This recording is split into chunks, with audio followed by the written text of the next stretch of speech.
Welcome everybody to episode 215 of the You Can't Comp This NBA Trading Card Podcast. We are your hosts, Adam, Amy, and Russell Gibson. And we're coming a little bit early this week, coming to all our listeners on Central Coast Radio, who would have listened to us on the Thursday, maybe, or the Tuesday. I don't know. There's a few different listening times. It's all those live on YouTube and watching back on YouTube. And obviously our friends listening on Spotify and other podcast platforms around the world. Welcome. And yeah, g'day, Russell. Yeah. How you doing, mate? I'm good. Getting excited for this Sunday? This Sunday is rapidly approaching. Hobby Hangout XL. It's going to be a huge show. It's going to be XL. Extra large, I guess. That's right. Yeah, it's extra. Well, I've seen the venue. I've been to the exhibition building for many events, or not many, but enough. For t-shirt sizes, though, XL's not that big. That's what true. Are we up to now? 5X? Yeah, but what size was the original Hobby Hangout? It could have been a small, medium, maybe. Yeah, but imagine like if the venue in North Melbourne was the small or the medium, the XL. Proportionally, much larger. It'll be much larger. Yeah, it's true. So I think we'll just go straight into a sponsorship ad. There's no point. It's not even like an advertisement. It's more plugging ourselves, really, isn't it? Well, yeah, we can get to that too. Yeah, true. So look, probably the best way to do this is actually just go to Instagram, jump onto @thehobbyhangout.au, and just scroll through their page, and it's just got oodles and oodles of things that you can look at and prepare yourself for the weekend. So they've got the floor layout there, which looks absolutely fantastic. Yep. It's got the stage. Got the trading zone. Looks to me like the kiosk is right next to the stage. So that's going to be perfect. So people can just grab a coffee, grab a drink, sit down at the stage and listen to the content that's going to be on there all day. And we'll touch a little bit more on the content in a bit. There's a magic area, poker zone. There's the bowl bit in the middle where Whatnot and Golden is going to be. Yep. At the entry end, there's also the food trucks, which are outside. So I'm assuming they're going to have some type of pass out system. Yeah, that'll be. It's a bit annoying for me. I'm not going to lie to you. I don't really like pass outs, but I'll definitely be going out to grab a burger at some stage. I'm sure one of those great smash burger food trucks will be there as always. Yeah. Yeah. Just announced a trade night the night before. So the 31st of May, 5 to 8 at Cherry, 115 Batman Street in Melbourne. That is around the corner from my place. So I'm tempted. I might walk down. Go for a stroll around Docklands and just end up at Cherry for a trade night. PG, CG, Goldens, pan-fried cards. The footy lads, Dane Swan, Zach Merritt, Brent Harvey have all been announced to be there. Excellent, yeah. Looking at the next one, this is us, so 11:30 to 12:30, A to Z of card grading. It's going to be hosted by us. 1 to 2:30, $1 singles auctions by Whatnot. 3 to 3:30, again, that's us. Collector Spotlight, 3:45 to 5:15, live breaks with Whatnot. There's a lot going on, isn't it? That's all happening. Like, there's going to be vendors galore. There's going to be... Yeah. I know Magic the Gathering drafts happening. There's Pokemon collector zones, trade zones, exhibitors galore. That's right, and correct. To offset the number of exhibitors there will be, I'm sure the patrons will be just as free flowing. And yes, as far as I know, there is still tickets left, but there's not. There were less than 500 tickets last I checked. I think it was down below 300. Yeah, possibly that's right. Last time. Yeah, that's the figure I had in my head into. But at the same time, I haven't. I don't see all that back end stuff. So anyway, look, thank you to Andrew for supporting the podcast. And also thank you for the opportunity to be up on the main stage with Whatnot. It's I can't really say it's a dream come true for me, but it's an opportunity that I am very much looking forward to. And I'm really excited about it, to be honest. So it was very humbling to be asked to host the panels. That's right. And look, we'll also be roaming, doing some interviews on the side, of course, talking to people. You will not be able to miss us. We'll be branded for the day, so you'll be able to spot us. We've got the ugly fluorescent green and yellow on in full color, so full view. Yeah, that's right. We'll be wearing our logos proudly. Absolutely. All right. I think what we're going to do is we're going to go straight into a listener comment to start this week's show. We put up a video, basically a clip of last week's podcast, and the clip was talking about Jokic and SGA. And then we had a listener, NeilCollectsCards. So that's at NeilCollectsCards on Instagram. This episode really showed a huge anti-Shai bias. You give Ant much more credit and SGA much less, and you downplay OKC's historic season, tied for the 5th most wins and the best point differential in history. In a league where every team jacks up a million threes a game, it is a breath of fresh air to see SGA work the mid-range and drive to the hoop as often as he does. Put some respect on him and OKC. So do you want to reply to this first ad, or should I just get into full defense mode? You want to go to defense mode? I'm just going to, I'm going to be offense mode, Mr. I love Luka Doncic. Well, no, you go first then, because I feel like we might have very different perspectives on this answer. Look, yeah, I get it, what OKC has achieved, but I think it's shade against, I still think the MVP was shade against Jokic. I think the overall narrative, I'm not discounting what SGA's done. And look, I also listened to the Steve Nash and LeBron James podcast that did talk about the mid-range game and how Shai's sort of reinventing stuff in that zone. I get it. But the thing is, my big shade is that SGA is a point machine, and I'm saying he gets, just like James Harden did, a lot of his points at that free throw line. And I don't think it's justified a lot of the time. That's an opinion. I'm allowed to have one. But I think Nikola Jokic is the best player in the world. His value add to the Denver Nuggets is much more valuable than SGA's add to the Thunder. I think the Thunder are a better put together team, and he's a great part of that. And I'm not just discrediting SGA's output. He's had a great season. Don't get me wrong. I just think the Joker was a more deserving winner of the MVP. Yeah.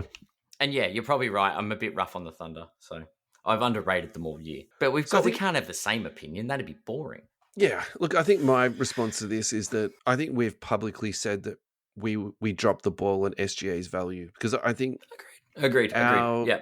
12-month sentiment on SGA was that it seemed to me like he was going up without a lot of true sort of on-court performance happening. It was all very much prospective performance. And so I think that's where my concern was. Yeah. And then it kept going up and it kept going up. And I was kind of like, well, where is this going to end? And, is this going to be a bubble that's going to be burst? And look, to be fair, we don't know the end of this story yet. So we're still guessing the future in this space. But like last week, I actually said, look, I think I'm starting to change on this, because now he's got the MVP and he seems very close to a championship at this point. I can be, convinced a little bit more on that sort of thing. So I think, that's the first thing I'd like to say to it. I think that in terms of the gameplay part, we've been speaking a lot this year about how that not every team does throw up threes, and we've been discussing that, on multiple occasions. So we've been talking about publicly trying to call Andrew Bogut on this comment. Yeah, that's right. We've been making jokes about that. We're going hunting for him at the hobby hangout to actually raise that point exactly, that not every team plays the same way. I think that's, like, for me, that's a very interesting narrative in the NBA at the moment, is that I think all people look at is just the actual 3-point shooting. And I think, like, to me, that's a very shallow sort of analysis of the NBA. And like, if you take a long two, that is literally the statistically worst shot in the league that you can take. So you can make a very strong argument that really what's happened the last few years is people have just got smarter now. So instead of taking long twos, they're just taking a 3-pointer. And I think, that would change a lot of the numbers if you sort of compared those. And let's just say you called a long 2 or 3 now, what would actually the shot charts look like? Yeah. I think that's kind of, that's a huge, I don't know how you'd even do that, but that's probably my opinion on that a little bit too. I think us taking respect off OKC, look, I think part of it is we probably haven't spoken about team success that much. Look, I think we more talk about individual cards than like true breaking down the NBA. So yeah. And I think I've been very obsessed with Jokic this year. I think that's probably, if I had to summarize or pick one player that I have spoken about the most this year, it's definitely Jokic. And probably this is where Neil's frustration comes a little bit with my opinion, is that with SGA winning it, I've actually said, Jokic got ripped off. So maybe that's also, where this comment comes from. Yeah, look, we're definitely ones that if we were in the media voting, our votes would have gone to Nikola Jokic. Yeah, no doubt. Yeah. Absolutely. Anyway, so look, I'm glad that we've actually rubbed a few people up the wrong way with this, to be honest. I think it's because sometimes I think we're too neutral, so it's actually good fair. That we've laid our spot down. Look, I mean, I don't know if Neil wants to. The clip will go up for this week's show at some point. So if Neil wants to reply in the comments, I do have a question though. My question is, the one thing we've been critical of, or I've been critical of, with regards to this spike, is it people going too hard? Have we missed the boat on it? I think personally that the price is going too high. Now, that's where my question comes down to. Yeah. Have people gone over the top? Does that make sense? Like, is this a a bubble that's going to burst and come back down to earth? Look, I think this is something we can look at right now. And the reason I say that is because people do time purchases and also when they put up sales. So, for example, what we saw when the Boston Celtics were in the finals last year, Tatum didn't go up, Tatum went down. So people were timing their sales around that event. And I was expecting it to go up when in fact we saw the exact opposite. So I think that's something that we could absolutely look at right now. Yeah. So let's go to the last 3 months. This is for SGA Silver PSA 10. Population is 691. Last sale was 1,300. Last 3 months, he's up 13%. Yep. The last 1 month, he's down 0.5%. So he's down $7. Yeah. And then the last 2 weeks, he's actually up 7%. So 6 month data is very interesting. He's like doubled in price over a 6 month period. And I think that's where the concern lies. He has had absolutely insane growth. Now, look, I don't know, like someone like Anthony Edwards did it last year in the playoffs. He had that crazy spike where like he was going to be the second coming of Jordan, and then they lost in the Western Conference Finals. So I don't know, maybe. I just not saying they won't win the championship because they've put themselves in a damn good position to do so. Yeah, well, but if he doesn't win, is this projection buying again? That's my question has always been the value. Sorry. No, it's totally fine. Look, my answer to that is I think you can be spending 1,000 plus on this guy at the moment and be confident because of how good that team is looking moving into the future. And I suppose this is a pretty weak argument, but this is the question that I would ask to try and like convince you if you're not convinced. Pick 2 NBA teams that could win 3 championships in the next 5 years. Had 2 teams that could win multiple championships in the next 5 years. 3 in the next 5 years. Yeah, because for me it's the Thunder, and then after that, for me it's a really difficult one. Well, now that Luka's a Laker, I reckon the Lakers will try and help Luka win. So maybe. Like, I wouldn't guarantee. That's a franchise thing. I think Denver will retool. I wouldn't say 3 out of 5 for the Lakers, and I wouldn't say 3 out of 5 for the Nuggets either. Interesting. Whereas the Thunder, I'm like, the Thunder they could definitely do it. Yeah. The draft stock. I mean, the other plus team they've got a young team, and it's developing, right? Yeah, that's true. Based on the way they're constructed, you're right. The Thunder are a front runner for it. They've got all the picks in the bag. We've seen teams manage that poorly. Yeah. And I think someone tried to curse them by putting a photo of Harden, Durant, and Westbrook as a last time they were here kind of thing. I don't like that comp at all because we can look back at that Harden Durant team and say we know why they broke up. They couldn't coexist together. But you look at the chemistry. Were they too young and inexperienced? I think is the comp, right? Like last year they weren't ready. No, that's not true. Because think about what has Harden done his whole career? What has KD done his whole career? Jump from team to team. That was never going to be a happy, of course, a happy boat sort of thing. Whereas you look at this Thunder team, like they hang out together and they're wearing do-rags together and doing all those like stupid photo shoots they do. And then he bought everyone a Rolex when he won MVP. Like that's you don't get that on every team. Like it's crazy. Hey, one more quick thing before we go to a break.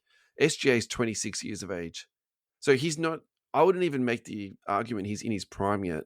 We could expect him to get better. Anthony Edwards is 23. Jason Tatum is 27. He'll be back when he's 28. Fully functional when he's 29. Jokic is currently 30. Jalen Brunson is 28. Haliburton's 25. So they're the sort of the other guys who I think are young and upcoming. How old's Luka? 25? Let me have a look at that. 26. Yeah. Do you know what I mean? Like he's the same age as Luka, and now they're going to have played the same number of NBA finals. Crazy that SGA's MVP before Luka. Yeah. Who would have thought? Same draft class. I'm just looking at Anthony. I'm just putting the 1 year stats up for all these players that we're sort of skimming through. Yeah. Like Luka's down 50%. He was a year ago. He was $2K. Yeah, right. For a silver PSA 10. Last sold is at $990, so just around that $1,000 mark. Do you reckon people dumped Luka's and bought SGA's? Probably not. But there's the Anthony Edwards factor, which, as I was talking this time last year, he'd hit that sort of gone up to that 1,200 mark in the playoffs, and then he peaked actually in just before, I think it was August, Kobe Day of all days, at like 1,300. Yeah, and then right. it's just slowly declined through the season. Yeah. Getting down to 630 at one point, actually even lower than that. There was a $560 sale of his PSA 10. He's currently sitting at 885 for his rookie card. So Is if that a you look at buy or SGA, he's for the last 3 or 4 months he's just skyrocketed. So I just said, depending on success and things, like I didn't get that. It's Could you try again? is that my that's my damn phone, my watch, trying to answer me. But the question is, I mean, we can talk about what's going on in the Eastern Conference as well, because I feel like the second coming of Magic Johnson, it lives in Indiana. But yeah, this time last year, Anthony Edwards was hitting that $1,300 mark. Yeah. Right, so we'll wait and see. My biggest concern is people pay future prices for things. Oh, for sure. And I think you can get swept up. Yeah, like that's what I worry with SGA. I think we missed the boat when it hit the 1,000, but when it kept going, I'm done. We absolutely miscalled this. Well, I can't say we. I'm saying for myself, I absolutely did. But look, it's tough. All right, let's go to a break. Yeah, and then we'll come back. Yeah. Alrighty, Ad, we are back. How are you doing, buddy? I'm great. Still excited for the weekend. And I've got that Shai talk out of my system. Yeah, so we've talked about Shai, but I think we should actually go back to the Western Conference and talk about the Western Conference Finals. I would actually like to break that down a little bit more. The one thing I want to talk to you about is, now I'm summarizing an hour of some very high-end analytical podcasting right now, but Kevin O'Connor did a really good podcast today about the Wolves and Thunder series. Mm-hmm. And my favorite part of that podcast was the analogy they made that Anthony Edwards is currently the James Harden of the league, where he's an amazing scorer. He's 3-pointers and at the basket. Yep. But then when he comes to the playoffs, he really struggles. Interesting. So I love that comp so much. And I think it's an interesting one, but I'll also probably say too that I don't think that Anthony Edwards is at the end of his developmental phase of his sort of career. So I think he'll keep getting better. I think remember when Giannis and Kawhi Leonard did this, where they improved something every year and they just got better and better and better. I think Anthony Edwards is that kind of guy. Yeah. And I think the last couple of weeks, we've been very complimentary about the Wolves and the restructure on the run that they've done of that team. But I do get the feeling that the Randall-Edwards pairing is not the best pairing in the league. And I think the other reason why I gave the Wolves such a high mark on that trade was the money that it saved them. So Karl Anthony Towns has still got 3 more years on his contract now that I believe Randall's going to be out of contract at the end of the year. Yeah. Be interesting to see what happens in that space. I actually hope they blow that space up. I hope they just go out and do something pretty wild, or they do something like let Randall go and then put Naz Reid into that and then try and rebuild their roster in other parts. Because I hope they do something with it. Yeah, for sure. If they get creative, that would actually really make me quite happy. And that's the other thing about Naz Reid too, is he would be a starter on just about every team except for the Wolves for some insane reason. So anyway, and then the other thing they spoke about too is what you were touching on before with the mid-range game, and how that in the playoffs, maybe this is why Shai is so good, is because he can score from the 3-point line. He can score in the mid-range. And of course, he can get to the basket and draw a whole heap of free throws. So, maybe that's something that Edwards needs to do, is actually, add that mid-range part to his game. And well, and again, that I had criticisms and once again, the game's officiated how it's officiated, right? It is how it is. But watching it, I feel like there was a what if it's a perceived bias towards, because the Thunder are a little bit smaller, they get away with more physical stuff, and Caruso got away with a lot of cheap fouls in the playoffs. And it could be a size factor. The bigger guys get called harder for it. I don't know. But they played Anthony Edwards very physically, and if you breathe on Shai Gilgeous-Alexander, he gets a foul call. That was all I got from watching games, and that's where the criticism comes from. I think the Thunder play very hard defensively. So do you reward that by calling fouls the other way against them? Do you know what I mean? I think to me there's sort of 2 separate conversations being had there. I think one is, how much defensive pressure can you apply without getting called for a foul. But does one feed the other is my... No, I don't think so. I think it's two separate things. But I think traditionally what's happened in this league is that if you're the best player, you will get more calls. And he has literally had a crown placed on his head this series. So I think there is somewhat, whether it's, true or not. Yeah. Jordan used to get favorable calls at the end. LeBron used to. Maybe we're going to give the Jordan treatment to Shai and the Kobe treatment to Edwards. He's the villain. I actually felt a little bit uncomfortable even saying it at the time. Look, I don't know whether that's right or wrong. Anyway, that's right. Look, let's just really quickly talk about Edwards again. Do we need to talk about that again in terms of pricing? Is that he's at $885? No, he's at $885. We know that. So my question is to you: is that a buy though? Because he's had a lot of success in a pretty short period of time in a league that is ultra competitive. I don't think this team is built that well. I think that they've got a good front office that will keep improving it. I expect Dillingham to be better. I don't think the Randall thing I think Randall's is the done. end game. Look, I don't think Randall's the end game. They'll retool. Yeah. But they were outclassed in this series. Yeah. And the funny thing is, I think the reason they took this in game 5 is not because of Shai. I think that block by Chet in game 4 is the sealer. Yeah. It was that block by Chet. So, actually, thank you for saying that, because it seems to me like the narrative at the moment is that it's SGA and then Williams is number 2 and then Chet is number 3. Nah. I'm actually far more excited by Chet as a prospect, even though he's a big, and that sort of goes against the grain of, the guard collectability score that we spoke about a few weeks ago. Yeah. I actually get a lot of Kevin Durant vibes from this kid, in the fact that... I don't curse the guy. No, just like how much he loves the game. Yeah, and fair. It just seems to me like all he does is just lives basketball. Like it's not like a job for him. It's literally his life. Like his life, and all he loves to do is just to play basketball. Yeah.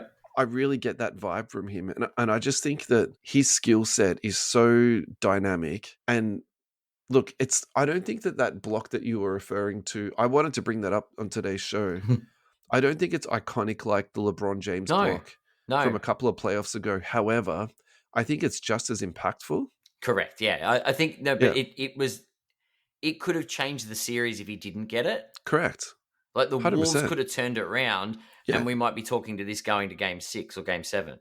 Yeah. And I really feel as though we focus so much on clutch basket making, but actually like clutch defensive plays is arguably as important, or maybe even more important.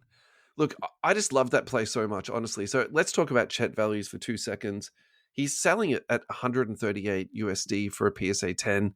Population on that is 660. Look, I think I'm about to lose my mind a little bit here, but I think this is an A+ buy. I really think at that price, you're buying into somebody that's going to be in the spotlight for at least the next 5 years. The 2 elements of risk. Okay, so I've just told you about I'm frothing over this guy. I get that.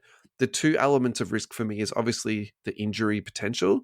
He's like a chopstick stuck together and then they put shoelaces on it. I get that. Yeah. And then the other part of it too is that maybe he'll be overshaded by the 2 other guys and also the position that he plays. But I just think that for me, this guy is more of also a cultural phenomenon. And I feel like, so that's the other reason why I like Chet more than I like Williams. I find Chet's got a bit more personality, and I feel like the way that he can sort of relate to I want to say the common man, but I just think people in general, he just seems to be like a bit more affable to me, and actually maybe even a little bit more relatable than SGA. Like I find SGA a bit kooky or something. Yeah, for sure. He's Canadian, isn't he? Yeah.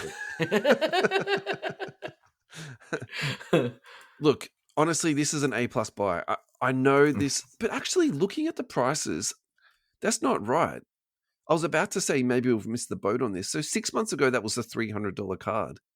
Oh, look, a year ago it was $400 for a Chet. I'll take that. Yeah, a year ago that was $400. Is it because he's being overshadowed by Shai? I think it is. I don't know. I think does it directly correlate with the drop in price? Look at the. I've gone the 2-year history, right? Yeah. And the way the graph goes, like it sits around that 2 to 250 mark a lot, pops up a lot, then because he injured at the start of the year and then he dipped off. No, I think so for me, this is like the classic example of sometimes things happen for good reasons and sometimes they happen for reasons that's a little bit hard to explain. Mm-hmm. And frankly, this is obviously not for a good reason. This kid is healthy. He's playing very good basketball. Like, to me, this is just, now this is just an opportunity. Agreed. Do you know what I mean? But that's what I mean. Like, I think this is not the reason it dropped is because of the injury and Shai taking the spotlight. Like, Maybe that's why people sold them. He got injured. He wasn't in the spotlight. Maybe. What's the other reason to sell Chet? No, I don't know. You want to sell 3 or 4 of them to get an SGA before it skyrockets? But he's the number 2. The number 2 on a team doesn't get the same respect. We'll go back to giving the teams the respect it deserves, but it should still be a 2 to 250 card. Yeah, but I also think too, sometimes it's just good to be like, oh, it's a buy for me. Yeah, yeah. You just sort of find something that's at the right price, and then you have to be opportunistic. And I think someone takes an offer of 150 on the weekend, I will be buying me a Chet.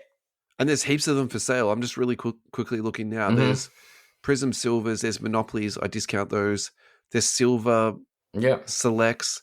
There's Greens up. There's Pulsar. Mm-hmm. So yeah, if you're looking to get out and buy some stuff at the moment, there's the luck of the lottery. And frankly, if we can check the pop on that and compare it to his silver, that'll be 1/10 of what his silver population is. Yeah, I don't even know if you can find that. We probably have to go into the PSA registry to find that. Find it. But yeah, right. Like it's definitely a buy, and yeah, Chet is undervalued definitely at the moment. Okay, we're at the 30-minute mark. Mm-hmm. Should we just go for a break and then we'll come back and And we've still got some other bits and pieces to talk about. Yeah, let's do that. We've got plenty to talk about. Fast Break Trading Cards. Go to fastbreaktradingcards.com for all of your sports trading cards, Fanatics authentic memorabilia, entertainment TCG, supplies, grading, pre-order, and gift card needs. The lads will sort you out. Go to 75 Tulip Street in Cheltenham, Friday 12 till 6, Saturday 9 till 5, Sunday 10 till 4. Contact them on 0399685550. The lads have fantastic customer service and card-related needs. Alrighty. Now let's do something different this week. Let's go to sports trading cards and basketball. I would like to find some Prism retail. Here we go. 21-22 WNBA Prism Hobby Pack for $20. I think I'd like to get some of those. Here we go. This is what I want to talk to you about. 24-25 Panini Prism Basketball Fat Pack Box for $4.20. So if you're looking for the manga cards, which are in the retails boxes, that's what you want out of that. Prism Basketball Fat Pack for $35. So I paid $37 this week. So actually that's a marginally better price there. They got retail packs there for $10. They got the retail boxes for $240, which is a pretty good price off the top of my head. And they got blaster boxes for $70. It's so funny for me. I'm kind of like $50 is my sweet spot for a blaster. But you try getting a blaster for like less than $50 these days. Honestly, it's impossible. So yeah, true. It's just like unfortunately, the world we now live in. Yeah. Would you like 2 fat packs or a blaster?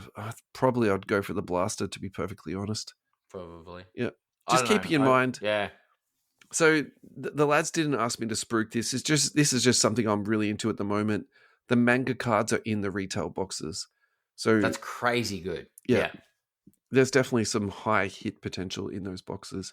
Yeah. So guys, Fast Break Trading Cards will be at the Hobby Hangout XL. Go down to the table and say hello to them. They'll tell them we sent you. Yeah, specifically. Yeah. Collect Fest. They're a direct partner of Collect Fest. So guys, congratulations on that appointment.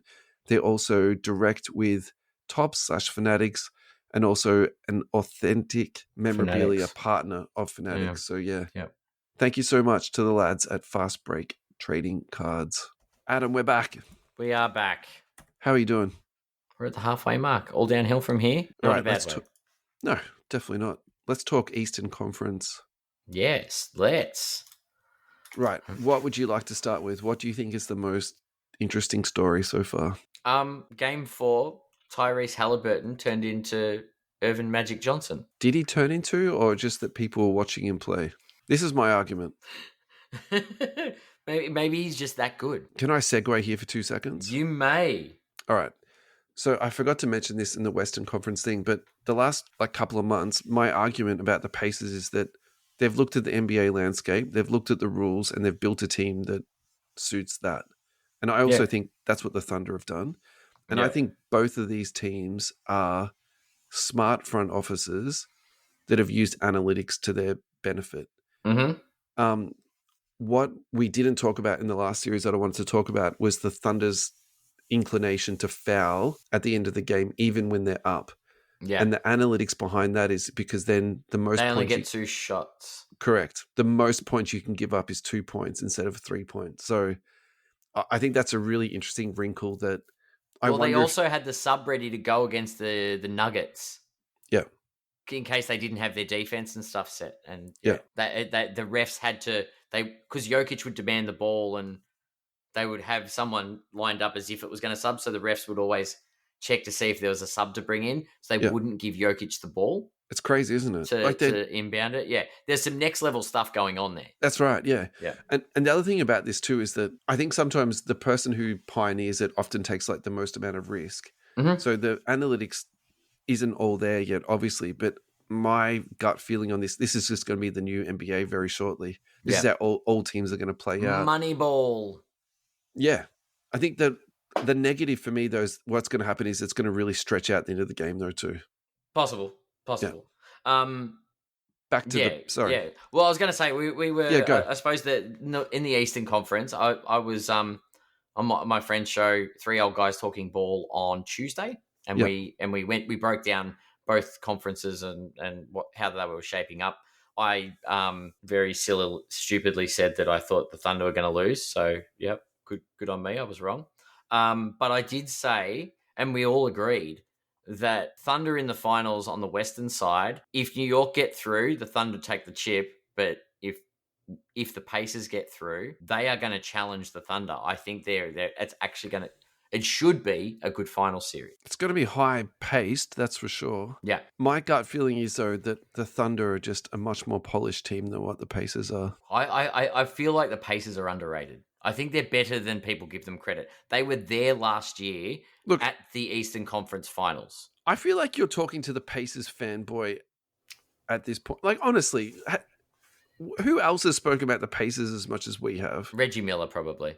Does he have a podcast? I don't know. No, he doesn't. It doesn't. I don't anyway, think so. Like, I'm saying this with all due respect. I think the Pacers have been great this year, but if they make the finals, they've overachieved. Yeah. Like, they make the finals. I thought they were going to get knocked out in the Eastern Conference Finals, but sure, yeah. Whereas most people at the start of the year were like, the Thunder have got enough talent to make the finals, right? Yeah. I think that's the difference in my mind, and that's as simple as it goes. Yeah. Anyway, let's talk Haliburton prices. 32, 12, and 15. Yeah. In Game 4. Yeah. It's insane. Wait, 4 steals? Oh, do you know what he didn't get? Talk to me. Well, he didn't get any blocks, but he also didn't get any turnovers. Yeah. He has a knack of doing this. And OKC might have some crazy good defense, but that Haliburton is next level when it comes to controlling the basketball. Yeah. So the really interesting thing here is that twice in this series, the Pacers have scored 130 plus. I actually think they've still got room to move on that. Like, if they score 140 in the finals, you know, I won't be surprised. They are a high tempo, high volume team. And once again, it's an insane stat line. Yeah. Look, I think if you want to go back and watch a good game, Game 3 was excellent. That was the game that New York won. I think if you want to see a good individual performance, then you watch Game 4. And if you want to see something crazy, watch Game 1. Yeah, it's been a great series. Yeah. I think for me, the really interesting narrative is like, what will the ratings be when you get to the finals? Because it's not Boston, LA. Yeah. Correct. You know, it's a really interesting one where if you have... And realistically, at the point in time now we're looking at is Pacers and Thunder. I just don't think the NBA executive were dreaming of this scenario sort of moving forward. So if the Lakers just happen to get some crazy deals that go through in the off season that tool a roster, maybe it's to help the Lakers get there for the ratings. What? Maybe. Yeah, maybe. Anyway, I don't know. Anyway. Tyrese Haliburton. All right, so I think Haliburton's the one to talk about right now. He is. If you look at his card ladder, it's literally just a needle that's going so spewing. We should have bought it when it was at that $200 mark. Look, I've actually got a fair bit of Haliburton, and so I think So this is a question for myself, but it's also a question for you. It's like, do you sell at this point? But I think he's got another level to go. look, I think now is a good time to sell him because obviously he's either recovered significantly. Depends where you bought him. I've got the 2-year graph up right now. Yeah. So at one point he was up to 500. Mhm. He's currently trading at 395. So look, if you bought anything less than the peak, the probability is that you're now going to flip and make a little bit of money. So that's great. If you want to roll it into something else, turn it into a PC piece, do it. I think that's a good move. But for me, the really interesting argument is like, he's young still. Is there any harm in waiting another 12 months? Is there any harm in waiting another 2 years? Look, I'm really... It's tricky, isn't it? I am going to wait. I'm not in any huge rush, but at the same time, maybe the sensible people are like, just take the money now, and he's as hot as anything. Yeah. And then you just roll in the profit, I suppose. But so the last 3 months, he's up 111%. So he was sub 200. Mm-hmm.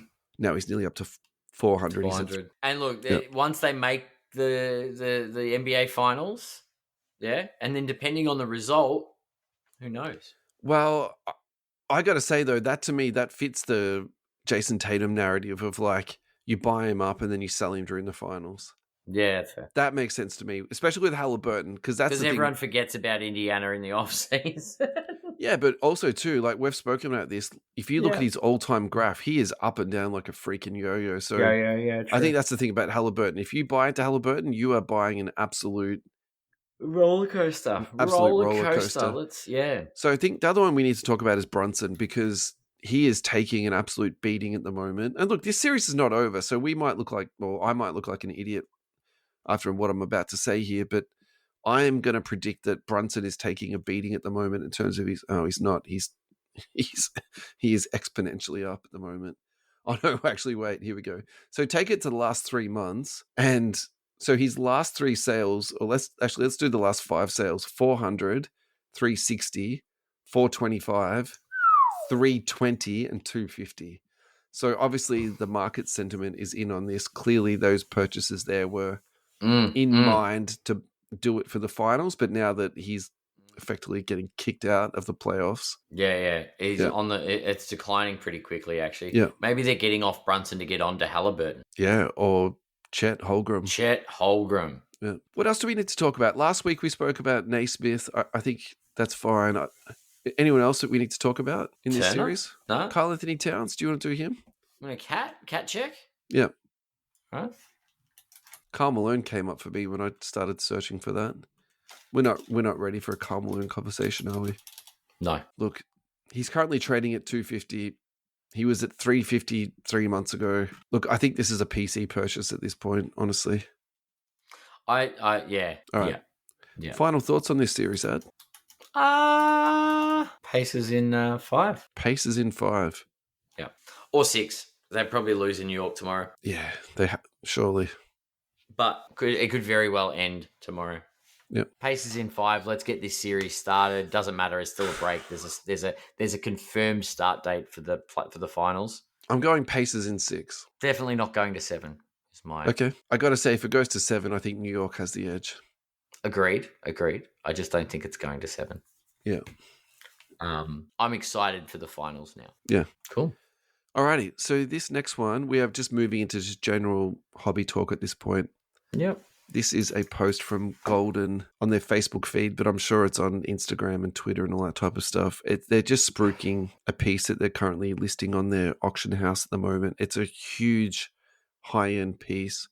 It is a LeBron James and Kobe Bryant dual autograph, dual logoman, 1-of-1 patch. It is graded PSA 6.5. Cards like this, it's obviously the grade is important, but I think what's more important is the card is authentic and it's got the PSA guarantee and an auto grade of 9. There's been a few different bits and pieces going around about this, with Instagrammers and TikTokers talking about it and breaking it down. Yeah. The current bid is $800,000 and it ends in 16 days. So I think the fun question for us to talk about. So for me, this is like, how do I say this? These cards are so out of my wheelhouse. For me, this is like Monopoly money. Yeah. What I'm about to say is, please don't think I'm being flippant, people at home, but Yeah. I'm guessing this is a $3 million card. What do you think this goes to? I think you're in the right ballpark. Yeah. It's Kobe and LeBron. Like, yeah, if this isn't in that $3 to $5 million I was going to say, range, if this goes to 5, I wouldn't blink. I wouldn't be I'd like, surprised. yeah. This is a Grail card, if ever there was one. How's this for these fuckers golden, right? So you have to pay $800,000, then $6 in shipping. Plus $6 shipping. Yeah. And then $19 in shipping plus 0.9% insurance fee for orders over $1,000. Okay, so this is going to be the $19 shipping option. Wouldn't they be just like, we'll do free shipping for you? Nah. Wow. Really quickly before we head off to our next break, do you remember a couple of weeks ago we spoke about Veriswap and how that there was a card that wasn't insured? Yeah. Yep. So there's the process there, how you solve that problem. 0.9% insurance fee. Yeah. And that's just baked into the price. That seems easy to me. Golden's makes 0.01% on that. It costs them 0.8. They charge 0.9. Not difficult, is it? The whole world wins. Easy peasy. Yeah. All right, let's go to a break. Final break. Yeah. US Sports Cards Australia, thank you so much for re-upping and pledging, I think, 24 more episodes of support, minus the last 2 that we've done. So another, say 22 episodes. Thank you so much to Ross and Michael for your ongoing support. Now, the main thing that Ross would like to discuss on today's advertisement is his ComCA, which is a consignment card service. Follow him on Instagram, comca.tradingcards. It's got all of his updates on what is going on there. But if you would like to actually do the submission form, ussportscardsaustralia.com.au, click on the 3 little noodles, go to check out my cards Australia. There you'll find your seller login, the submission form, and also their policy and their terms. When you're completing your submission form, though, just write on it, you can't comp this, and you'll get a free submission. It's normally 6 cents per card. Ross is doing a promo at the moment to get more cards submitted. The problem he's currently having is more cards are going out than are coming in. So he's trying to build up his inventory on his pages. All of the cards are cross-listed onto all different platforms, including his own proprietary website that he's been building, and across onto eBay and all the other different platforms that he's got it cross-listed on. So he sorts out all the back end for you, just put them into a box, ship them off to Roscoe. They can be low-end, high-end, medium-end, whatever it is that you want. He'll take care of it for you, put the money into your account. Simple as that. Thank you so much to Team US Sports Cards Australia. Alrighty, we're back, Ad. We are back. Right. Now, this next one here is a Pokemon story. However, it's not about people breaking into shops again, is it? It's not. It's about counterfeit cards and literally just the behind the scenes, how they make these counterfeit cards and the process that they go through to do it. And in this particular instance, they're counterfeiting the Pikachu with the grey felt hat. I think the reason why I wanted to talk about this is because I think this is something that we just need to be... I don't think you need to be paranoid about it or anything like that, but I also think you need to be aware of it in that there are fakes out there and that... Wow. They aren't people who are mums and pops types things doing it. Like, clearly this is a business that's heavily invested into this sort of, counterfeit process. So I think it's naive to think that, it won't happen. The instance that you will be able to relate to really easily was that Kaboom. Yeah. Your Kobe Kaboom purchase that you made yourself. Yeah. And so I think, the thought that really goes through my head when I see stuff like this is why me or why not me? Yeah. Like, how do I protect myself from these particular instances? Yeah. Look, there's things you can do to obviously pay attention, but there's the biggest problem with especially Pokemon. Pokemon were probably the worst for counterfeiting early on when they were owned by, was it Upper Deck? Well, clearly it's still a problem now, man. Like, that's, to me, that's... but these cards, the actual templates and stuff were sold to counterfeiters when they lost the license. I know Magic the Gathering have quality stock that they use for the cards. I don't know what the controls are with Pokemon. Actually, I know quite a few people in the Pokemon community, so I could ask. But I might reach out and find with regards to that. How do you protect against fakes, because I know in the card playing side of things, Magic the Gathering is easy to spot fakes, Yu-Gi-Oh easy to spot fakes, One Piece and stuff like that easy, fun affair. Pokemon, you can't tell the difference. So if you can't tell the difference between the genuine one and the fake one, is it real? I think if you had enough knowledge and the access and the money to be able to do it, I think if you really wanted to counterfeit something, you could. Mm. I think at the end of the day, yeah, it's just a matter of time until they make better Magic. But and better NBA counterfeit too. If someone makes the counterfeit, and because but this is different because it's on the TCG side, it's the card playing side, right? Yeah. There's a legality side of it that simply goes beyond the collecting side.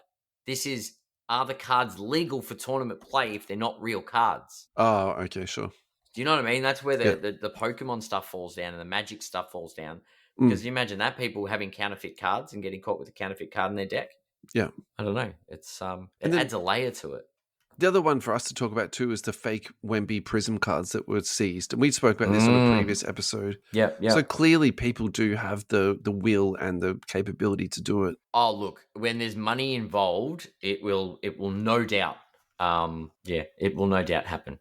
Yeah, and if it costs you $1 to make each one, and that's being very generous, and you can sell them for $30 to $50 each, but that's just money in the bank, isn't it? Yeah. All right. Long-term vision of the hobby. Now, this one we actually spoke about last week. Yeah. And I think I wanted to put it in its own sort of piece because last week we sort of threaded it into something else.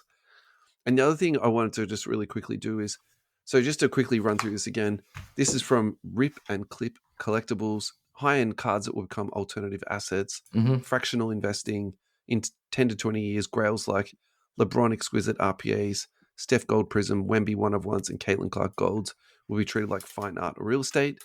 I wanted to ask you, and retouch on this, what cards do you think should be considered in this conversation too? Will become alternative assets. Like what cards do you think will be valuable in 20 years? I think that's literally as simple as that. LeBron's, Kobe's, Jordan's, Steph's. Yeah. I think the trend that we've seen with the Michael Jordans will flow over to Kobe Bryant, which I think it's already started to. Yeah. Will also overflow to LeBron James in another period of time, and then shortly after that, Steph Curry. As they retire, you watch. There's a gap of time, but then those cards will become because if one lot of cards becomes unattainable, then the next rung down becomes the thing. It's very interesting. People don't tend to go for the PSA 9 version of a card. They go for a different card in a 10. It's or the alternative to that is maybe PSA 9s become sought after. I doubt that, but yeah. Yeah, so I think I'll just do this really quickly. I think we don't need to spend heaps of time on this, but obviously like Kabooms, I think that's the one card for me. Kabooms are huge, So inserts. I had dinner with, actually I'll do a shout out now. Dean Ewan, you're probably not listening because you did say that at dinner the other night. You don't listen to the podcast, but I hope you're well, mate. We caught up for a burger on Tuesday night and we were talking about PMGs versus Kabooms and the price differential. And we're talking about a recent sale of a Tom Gugliotta red PMG. That sold for nearly $10,000, right? Whereas at the moment, you can buy a Kobe or a LeBron Kaboom for less than $10,000 USD. Yeah. And so it's like, at what point will that flip around and then start to go through the roof? Yeah. So like, how many years do you have to wait, basically, for that sort of PMG effect to happen? So for me, that's one narrative that's pretty firm in my head. Is the answer like 20 to 25 years? Yeah. That's probably the right answer, yeah. It's about 20 years, but we're already halfway there on some of these cards. So. But this is what we talk about. We talk about future prospecting and we're like, what's the 20-year price? And it's funny that we're seeing these spikes with MJ in the 25-year window. Yeah, I wonder if that's to do with like the sort of the collector maturity too of like, people who are still in the collecting game. Yep. They want to get something that's a bit more higher end, but they don't care for all this ultra modern stuff, and they want to go back and anyway. There's a lot of So I think that's something. I think the other thing too is to consider is like what are the crossover type cards. So we had the Net Marvels cards. And one other one that I've been thinking about a little bit lately is the sneaker spotlights.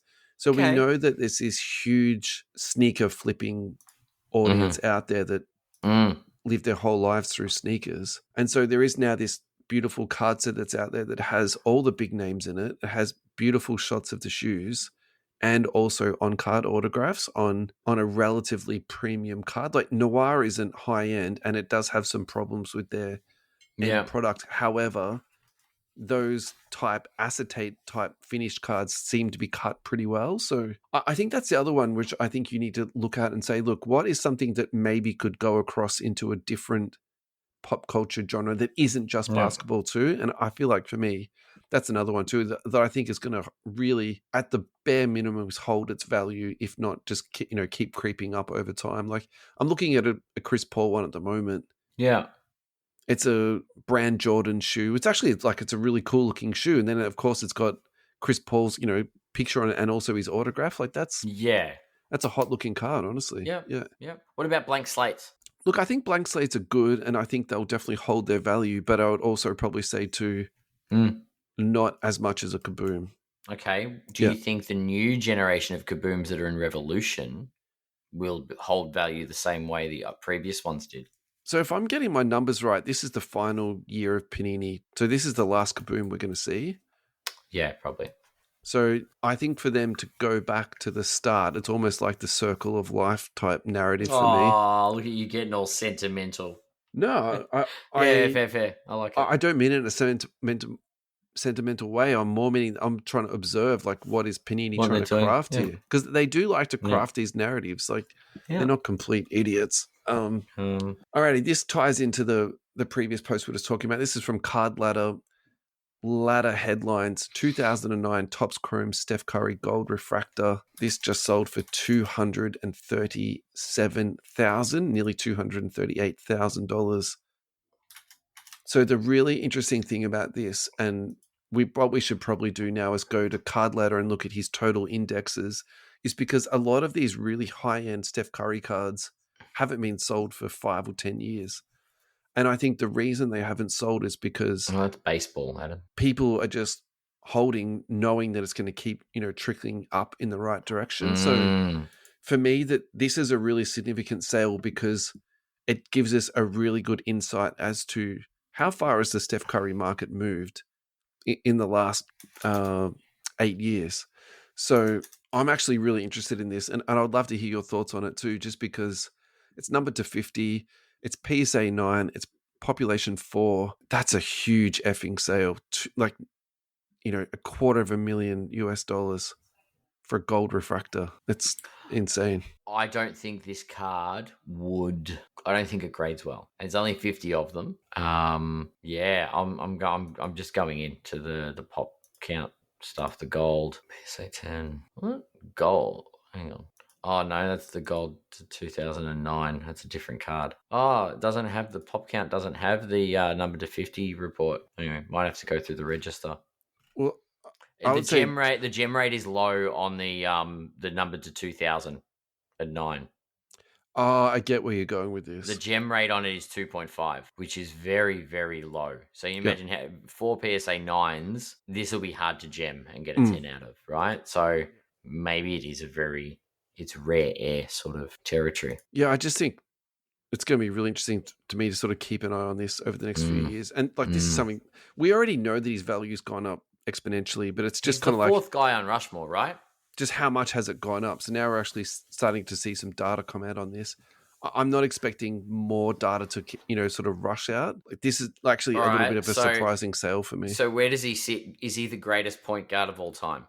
Better than Magic? Is that what you're saying? But that's a legitimate question because I know on the top of the mountain, it's like Jordan, LeBron, Kobe. Yeah. Are we throwing Steph up there? And if we're throwing Steph up there, does that mean he's better than Magic Johnson? Or he's just more impactful? Doesn't have to be up there for his position, like his impact on the game.